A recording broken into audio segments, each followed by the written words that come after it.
উম্মতের জন্য আল্লাহ পাক কি দিলেন। হযরত রাসূল করিম সাল্লাল্লাহু আলাইহি সাল্লাম বললেন যে আমার উম্মতের জন্য আল্লাহ পাক 50 ওয়াক্ত নামাজ ফরজ করে দিয়েছে। সুবহানাল্লাহ। নামাজ পায়া কি আমরা খুশি কিনা? খুশি না? সবাই বলে সুবহানাল্লাহ।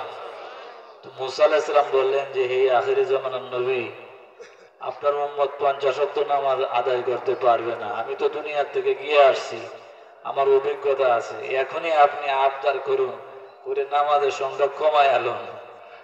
আপনার উম্মত 50 ওয়াক্ত নামাজ পড়তে পারবে না।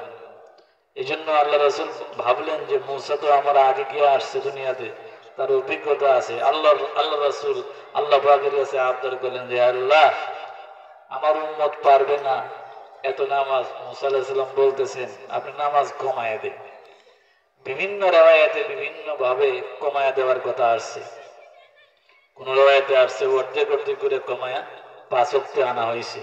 কোন রাওয়ায়াতে আসছে 10 ওয়াক্ত করে কমায়া 5 ওয়াক্তে আনা হয়েছে। কোন রাওয়ায়াতে আসছে 5 ওয়াক্ত করে কমায়া 9 বার কমানো হয়েছে। 5 ওয়াক্ত যখন রয়েছে তখনও মুসা আলাইহিস সালাম বললেন ইয়া রাসূলুল্লাহ, আপনার উম্মত পারবে না, আরো কমায়া নেন। আল্লাহ রাসূল বললেন যে আরে 5 ওয়াক্ত রয়েছে, এখন যদি কমানোর কথা বলি তো পুরা সব মাফ করে দেওয়ারই এটা দাবি হয়ে যাবে। ইস্তাহয়াইতু রাব্বি, আমি আমার রবকে, বুখারী শরীফে এবারত আছে ইস্তাহয়াইতু রাব্বি, আমার রবকে আমার শরম লাগতেছে। 5 ওয়াক্ত রয়েছে, এটাও কমায় দিব, এটা কেমনে আবদার করব? কিছু আমল তো থাকার দরকার। জান্নাত মিলবে এমনি মিলবে, কিছু আমলের দরকার না? আমল করলেই তো আমলের বিনিময়ে আল্লাহর রহমত হবে, সেই রহমতে আল্লাহ পাক জান্নাত নসিব করবেন। তো বলেন যে আমি আর আবদার করব না। এদিকে আল্লাহ পাকের পক্ষ থেকে ঘোষণা আসছে লা ইউবাদদালুল কাউলু লাদাইয়া। হে নবী, হে আমার প্রিয় হাবিব, শুনুন, আমি 50 ওয়াক্ত নামাজ ফরজ করেছি। 50 ওয়াক্ত নামাজ ফরজ করেছি।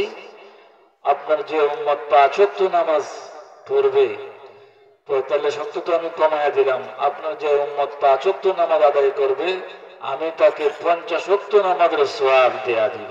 সুবহানাল্লাহ। একের বদলা 10 না, তো 5 ওয়াক্ত পড়লে কি হবে?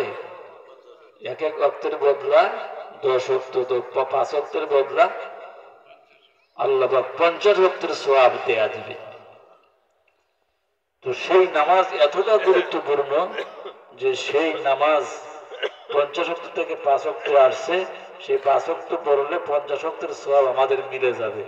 তাহলে আমরা 5 ওয়াক্ত নামাজে আমরা কোনোদিন গাফলতি করতে পারবো না।